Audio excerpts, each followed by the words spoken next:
capítulo 19, me perdoe. 1 Reis, capítulo 19. E o versículo de número 4. Repita comigo assim, 1 Reis 19 e o verso de número 4. Louvado seja Deus. Nós estamos, eu e minha esposa, nós estávamos conversando bastante esses dias em casa. É onde surgiu esta mensagem aqui. Nós estávamos falando em estar realizando um culto para casais aqui na igreja. Para os casais, os casados, né? Quantos casados nós temos aqui? Levante a mão. Então, fazer um culto para os casados e agregar junto desse culto de casais, amado, vou estranhar um pouco, uma espécie de um stand-up. Um culto com uma palavra e depois um stand-up. A gente vai tentar fazer. Tipo assim, erros que um casal não pode cometer. Compreende? Sim ou não, gente? Tentar colocar aqui um biongo aqui, um biongo ali. E eu e a minha esposa aqui, sei lá, sermos aí usados pelo Espírito Santo aí para tentarmos expressar aqui em forma de um stand-up os erros que um casal não pode cometer. Como de vez em quando aqui eu e ela aqui a gente para descontrair aqui, alguém aqui já viu aqui a gente discutir aqui em cima do altar? Quem já viu? O pessoal acha até engraçado, né? Então a gente fazer um tipo de a gente fazer um culto para casais junto com um stand-up. Estamos elaborando e logo nós vamos anunciar a data no nome do Senhor Jesus. Glória a Deus, pessoal. E esta mensagem, ela saiu desse diálogo em casa, na mesa. Quando ela disse uma palavra, nós estávamos conversando, ela disse uma palavra: comparar. Comparação. E eu fiquei a meditar sobre esta palavra, comparação. E através desta palavra, comparação, que veio e saiu esta mensagem de hoje. Eu gostaria de compartilhar com os amados irmãos. Amém? Por exemplo, está escrito aqui no livro de 1 Reis 19, o versículo de número 4, o seguinte: Ele, porém, foi ao deserto, caminho de um dia, e foi sentar-se debaixo de um zimbro,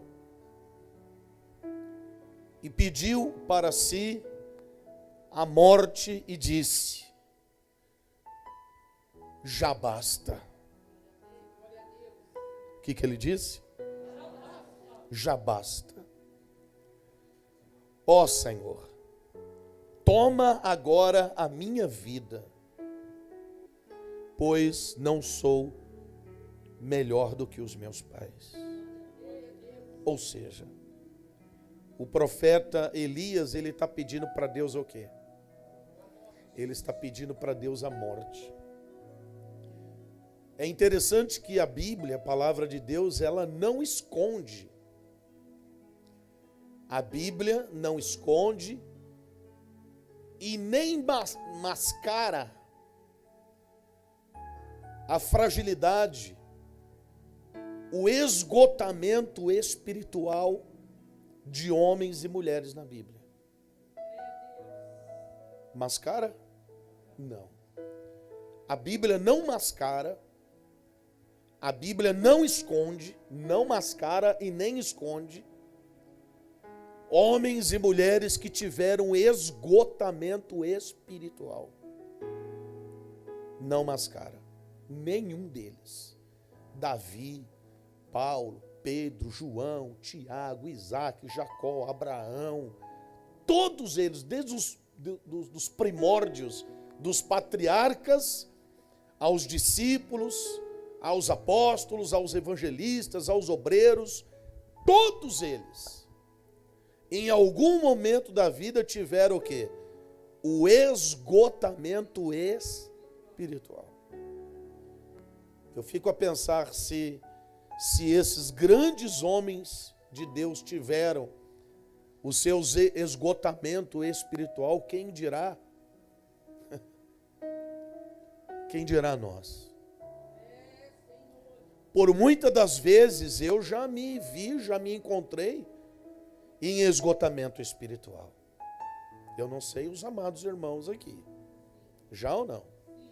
Quem aqui já pode dizer assim, ser humilde para dizer assim, apóstolo, eu já me encontrei por algumas vezes num determinado esgotamento espiritual, mental na minha vida. Levante a mão.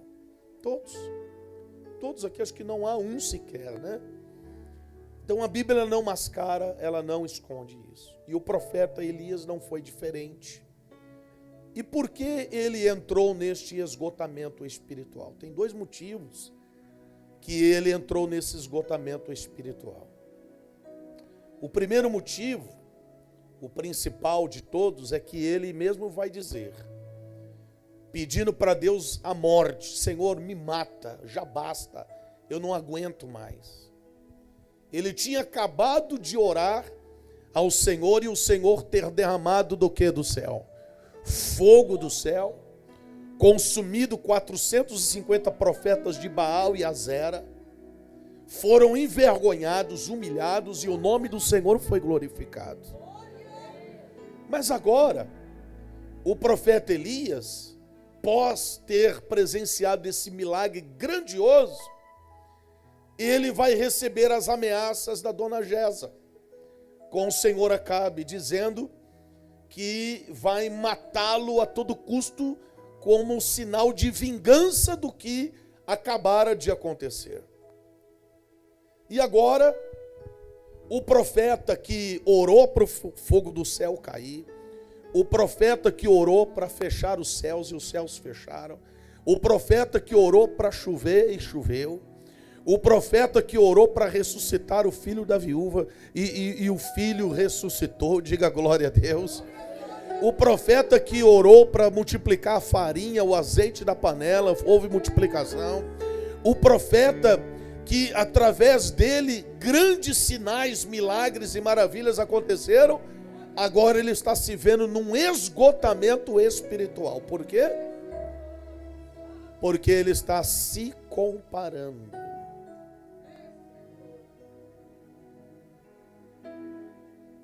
Repita comigo assim, ele está se comparando.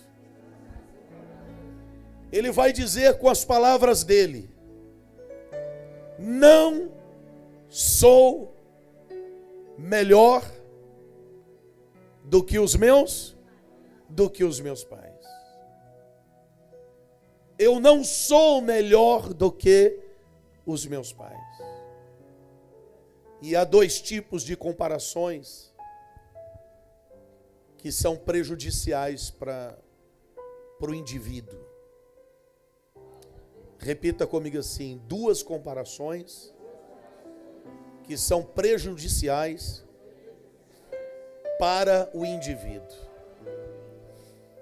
A primeira comparação prejudicial para o indivíduo é aquela que ele, pode falar?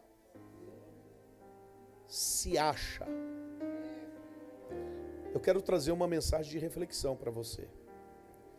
A primeira comparação é aquela comparação que ele se acha. Se acha como? Se acha melhor do que todo mundo. Ele é daquele que gosta de desmerecer os outros, de diminuir os outros, de pisar nos outros, porque ele se acha superior a todo mundo, melhor do que todo mundo. Esta é uma comparação prejudicial. O Elias, por um dado momento, ele se achou assim. Por quê? Porque ele orava e o fogo do céu caía. Ele orava e o filho ressuscitava. Ele orava e a farinha e o azeite da panela multiplicava. Ele orava, chovia. Ele orava, os milagres aconteciam. Então, por um dado momento, ele estufou o peito, empinou o nariz e começou o quê? A se achar. A expressão dele vai dizer isto: eu não consigo ser melhor do que os meus pais. Eu não consigo ser melhor do que os meus antepassados. Isso quer dizer o quê? Que um dia ele se achou. Tem alguém aí? Esta é uma comparação prejudicial. Quando uma pessoa se compara ser melhor do que todo mundo. Tem alguém? Não somos melhores do que ninguém. Somos todos iguais perante o Senhor. A segunda comparação prejudicial na vida de um homem e de uma mulher de Deus é quando ele olha para ele mesmo e se desmerece. É aquela pessoa que diz assim: eu nunca vou ser uma pessoa melhor. Eu nunca vou conseguir corrigir os meus erros. Eu nunca vou conseguir melhorar. Eu não sou ninguém. Eu sou um lixo. E há daqueles que dizem assim: eu sou um verme. Eu sou o estrume do cavalo do bandido. E aí o Senhor, Ele vai dizer que você é raça eleita, nação santa, povo de propriedade exclusiva de Deus. Você é precioso para Deus. Portanto, você não pode se desmerecer. Você é uma pessoa de Deus e você tem valor para o Senhor. Talvez alguém te desmereça, não te dê valor, mas o Senhor está olhando dos altos céus e dizendo: você tem valor para mim, porque eu te amei e dei o meu Filho unigênito por sua salvação, para que você não venha perecer, mas venha gozar de uma vida eterna e uma vida abençoada. Olhe para alguém e diz assim: você não precisa se desmerecer.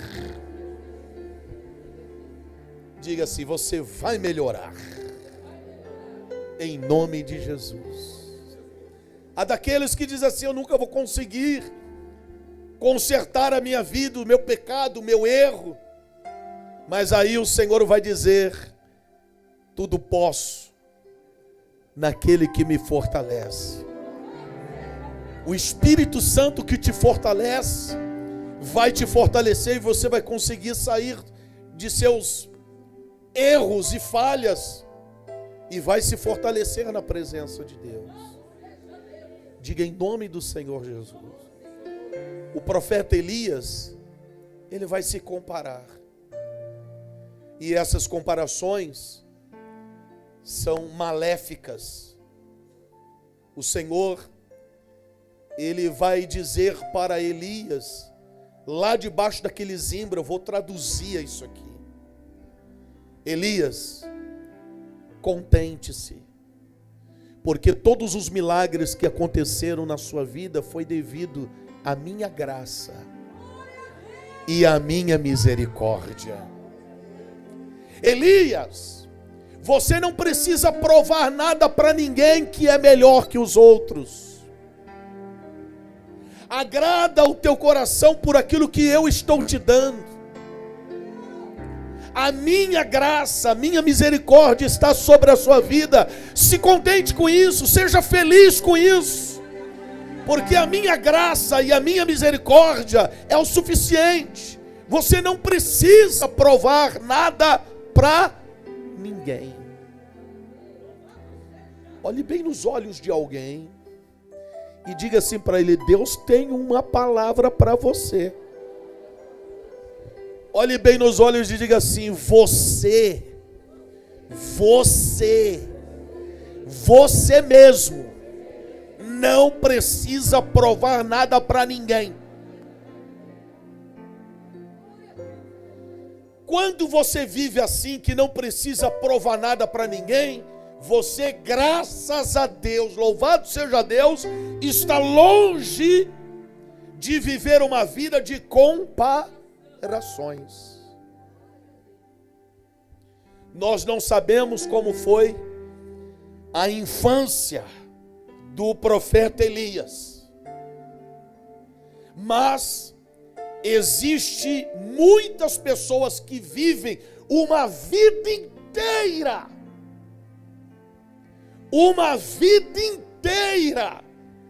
tentando provar para os outros o seu valor. Pessoas que vivem uma vida inteira tentando provar para os outros o seu. Você não precisa provar nada para ninguém. Você só precisa viver a sua vida feliz na presença de Deus, porque a graça e a misericórdia já está sobre a sua vida. Eu vou falar. Repita comigo assim: comparações.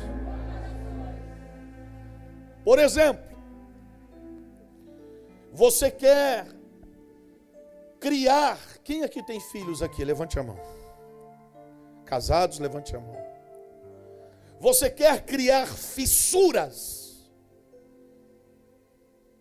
feridas, filho, cônjuge, parente, pastor, em alguém que você ama, quer causar fissuras irreparáveis. Só o Espírito Santo para cicatrizar essas feridas? Pergunte: como assim? É o pai, vou falar, o pai e a mãe, cujo filho de repente não está indo muito bem na escola. Deu um problema na escola, discutiu com o professor, foi ruim nas matérias, e aí o pai e a mãe começam a fazer comparações. Pergunte: como assim? Chama o filho, chama a filha e diz na frente dele o seguinte: o filho do fulano sim é inteligente. O fulano sim, aquele menino sim, eu queria que você fosse igual a ele. O filho da vizinha sim, que é um filho maravilhoso. As notas dele, que maravilhosa. Fazendo o quê? Vai criar neste filho o quê? Fissuras. Vai criar neste filho feridas que ele pode levar para o resto da vida. A esposa olha para o marido e diz assim: o marido da Beltrana que é inteligente. Ui! O marido da Beltrana sim, aquele sim é um marido inteligente, ajuda a esposa, ajuda a lavar roupa, estende a roupa, limpa a casa. Você não faz nada, seu traste. O marido da fulana da Beltrana sim, aquilo sim é que é o marido.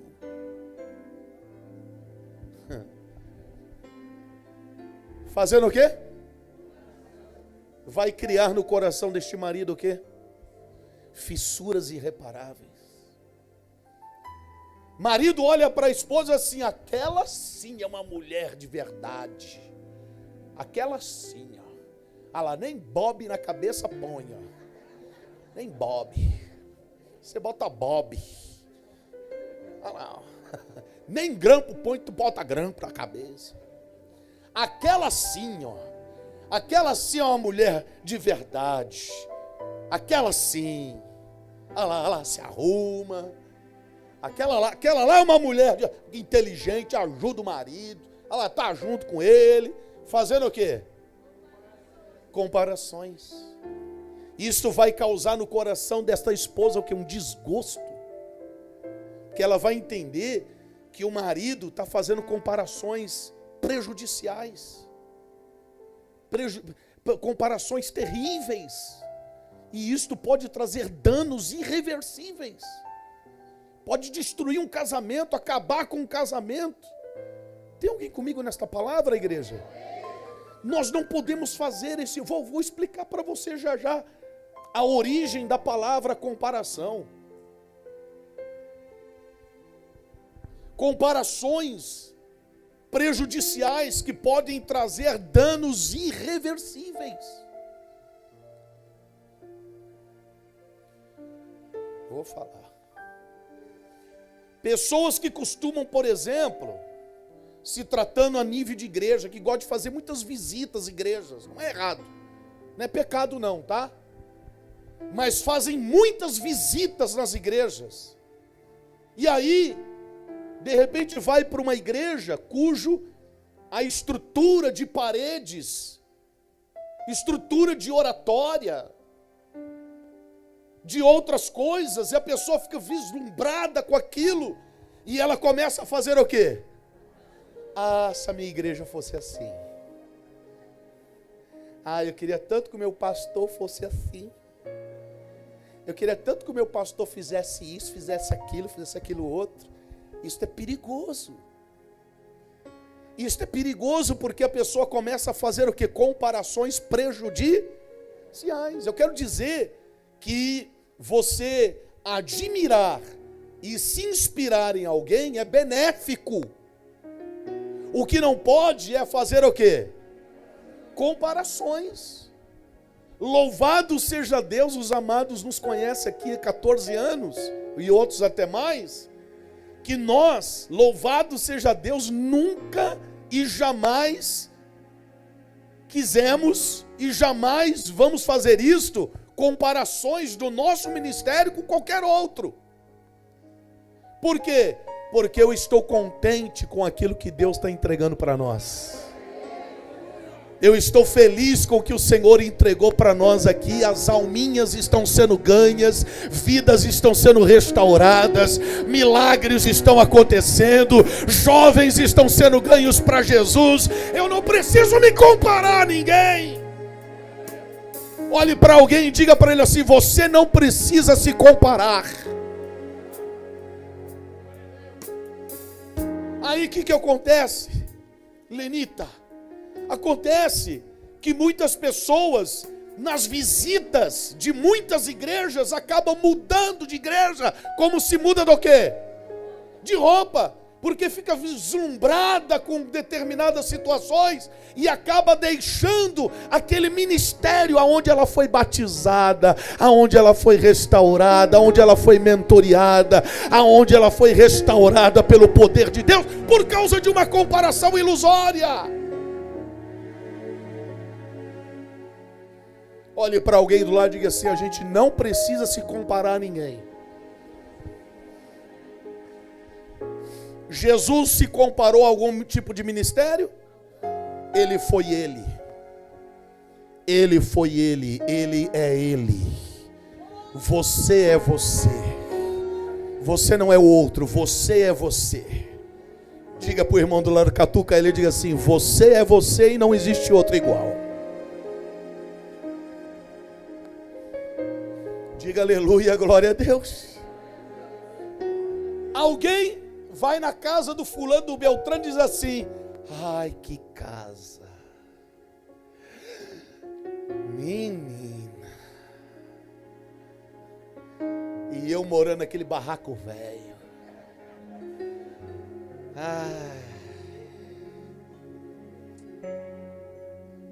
Ai, eu queria tanto que a minha casa fosse assim. Isto tem nome: inveja. Qual é o nome?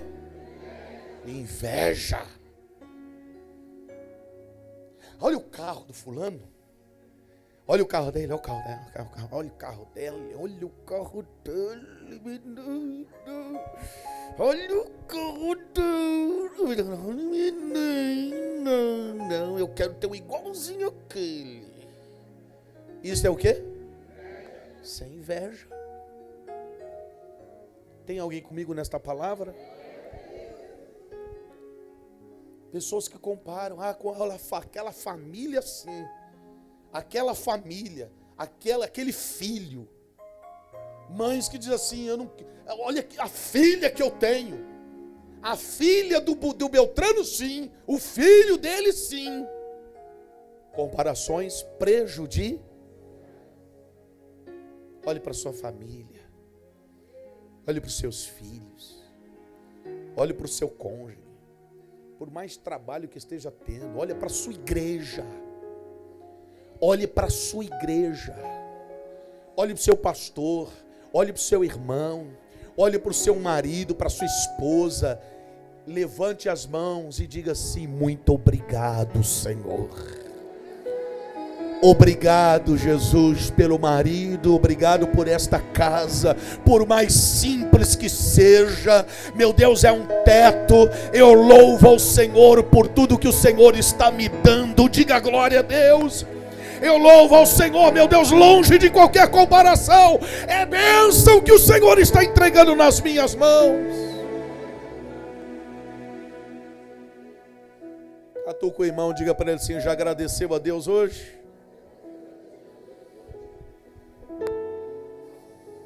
Quem já agradeceu a Deus hoje? Aleluia. Que essa mensagem possa ser um divisor de águas para você.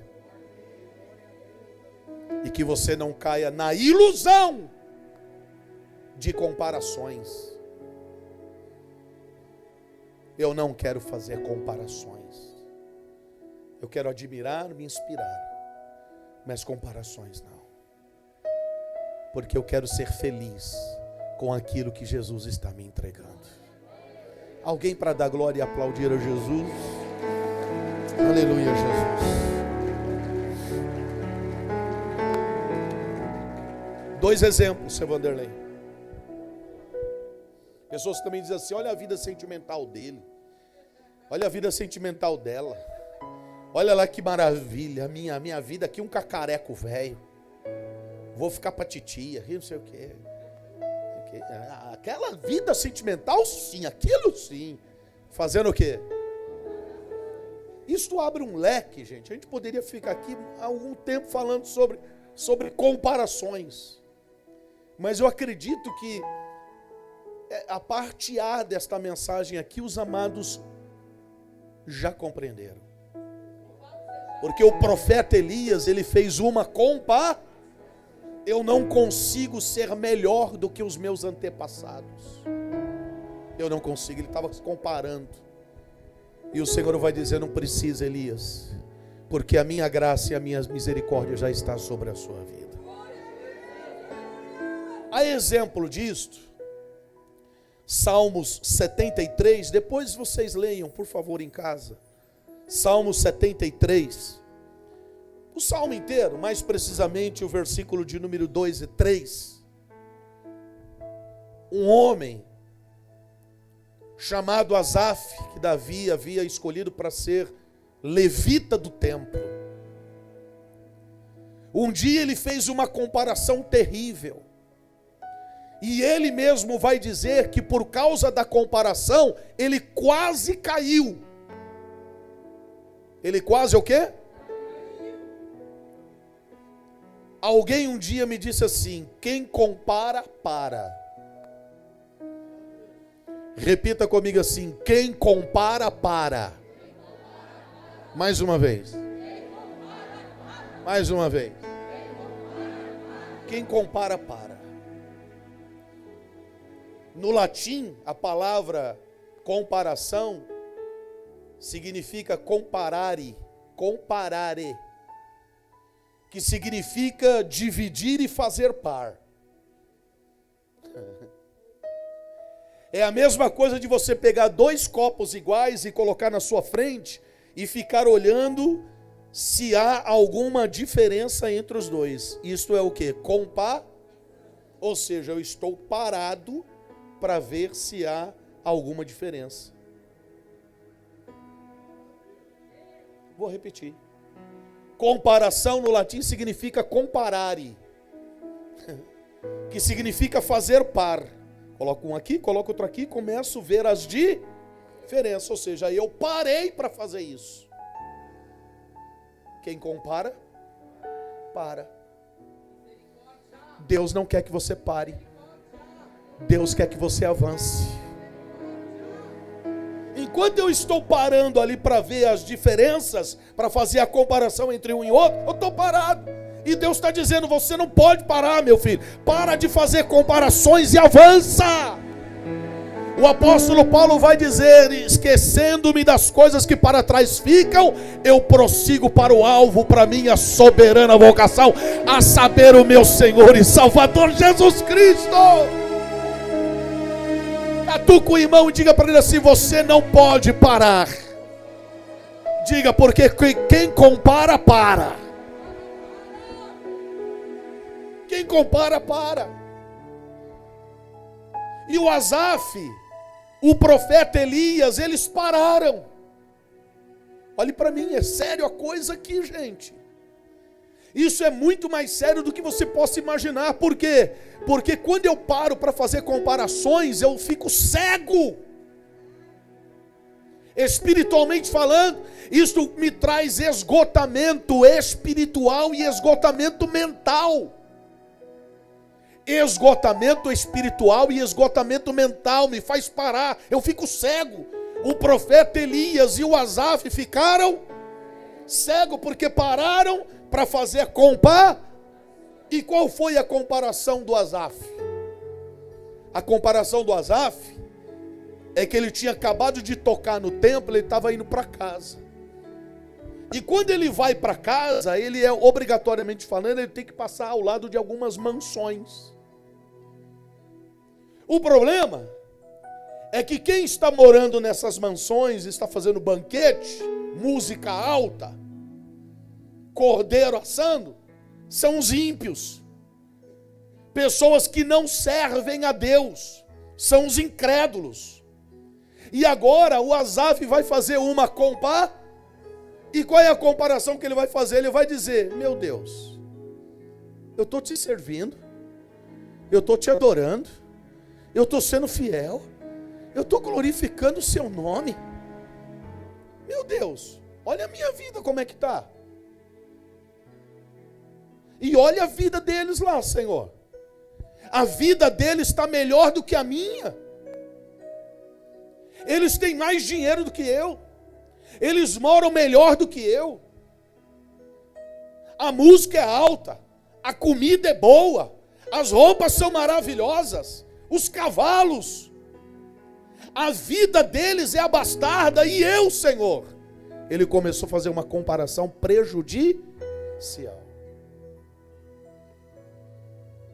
Diga de novo para o irmão do lado assim, você não precisa fazer comparações.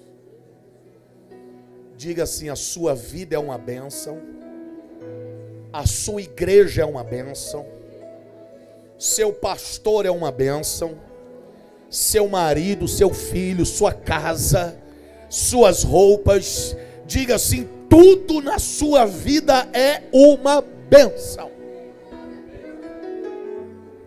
Diga de novo para ele assim, você não precisa se comparar a ninguém. Por quê?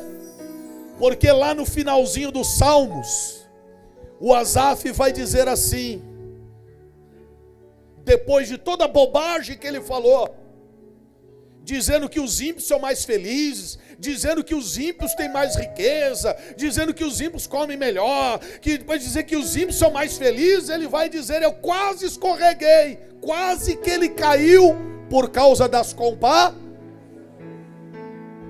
E aí no finalzinho do salmo ele vai dizer, não, diga não, ele vai dizer assim, bom mesmo,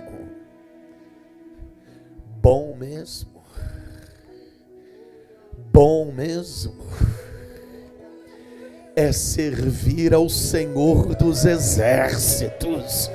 Bom mesmo é servir a Deus e ser feliz com aquilo que Ele está entregando para mim. Alguém para levantar a mão e dar 30 segundos de glória a Deus e aleluia.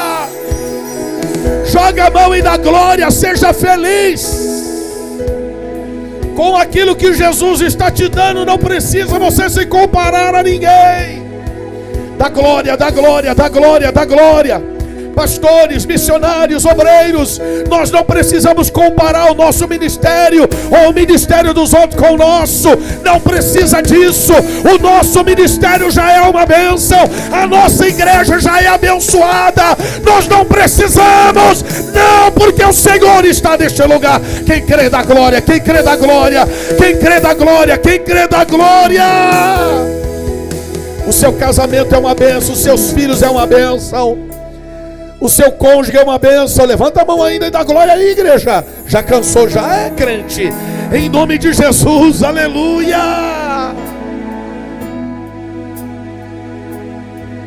Você pode dar mais um grito de glória e aplaudir ao Senhor Jesus.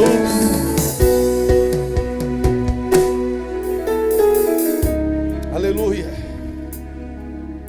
Diga de novo para o irmão, ele vai embora com essa palavra no coração hoje. Diga para ele assim: você não precisa se comparar. Diga assim: você não precisa disso.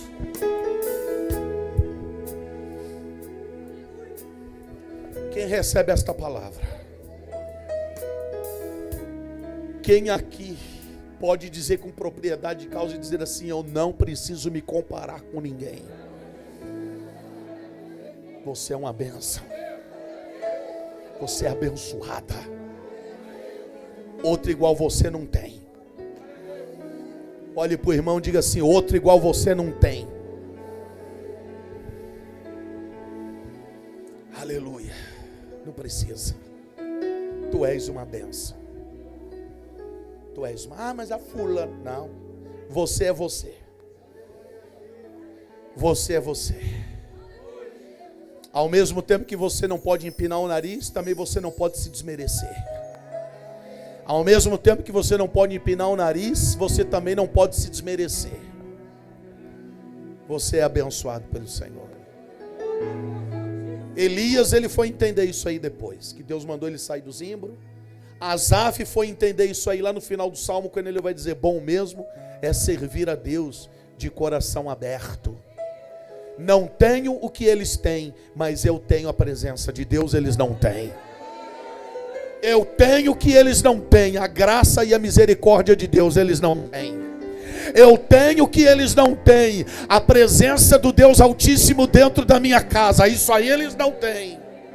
O que eu tenho é eterno, o que eles têm é passageiro, então está longe de qualquer comparação. Diga: eu recebo esta palavra.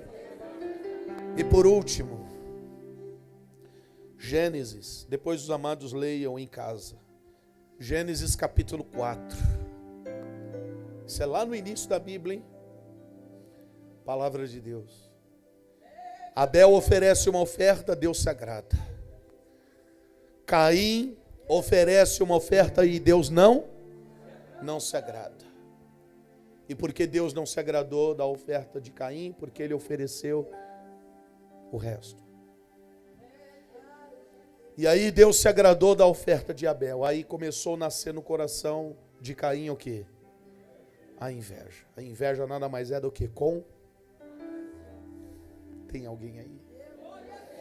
E por causa desta inveja, da comparação que ele fez, ele matou o seu próprio irmão.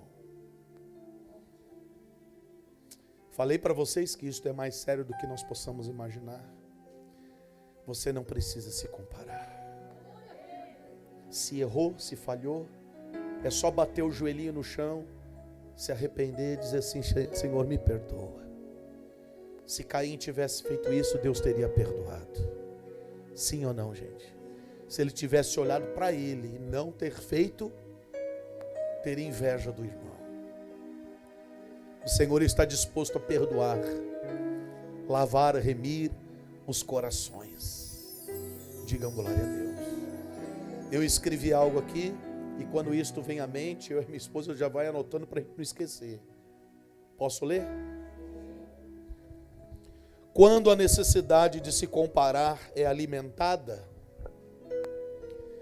quando a necessidade de comparar é alimentada, quando eu alimento isso, esse sentimento de comparação, sentimentos negativos começam a escravizar a minha vida a ponto de me consumir completamente.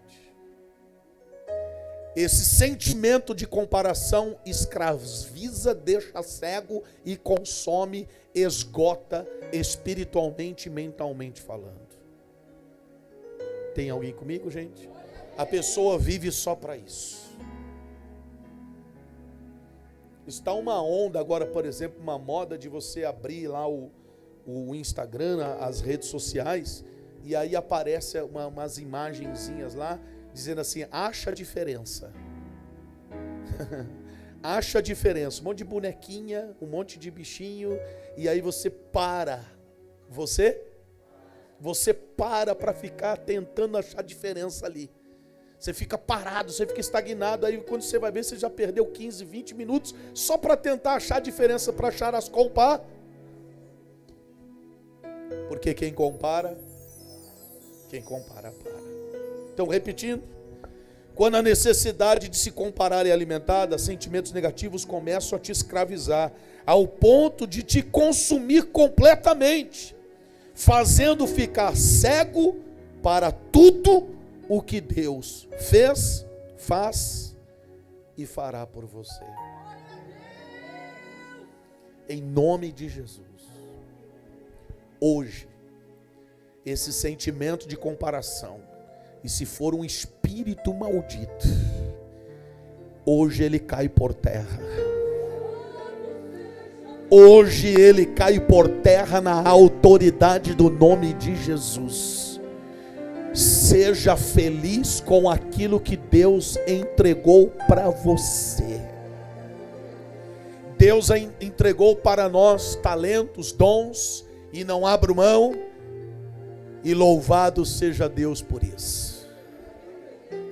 Louvado seja o nome do Senhor por aquilo que Deus entregou a mim, que Deus entregou a você, que Deus entregou aos obreiros, obreiras, pastores que aqui estão. Vocês não precisam se comparar a ninguém. Use, usufrui daquilo que Deus já está entregando para você. Diga glória a Deus. Seja grato por aquilo que você tem, e aquilo que você não tem, Deus vai entregar em nome de Jesus. Seja grato primeiro por aquilo que tem.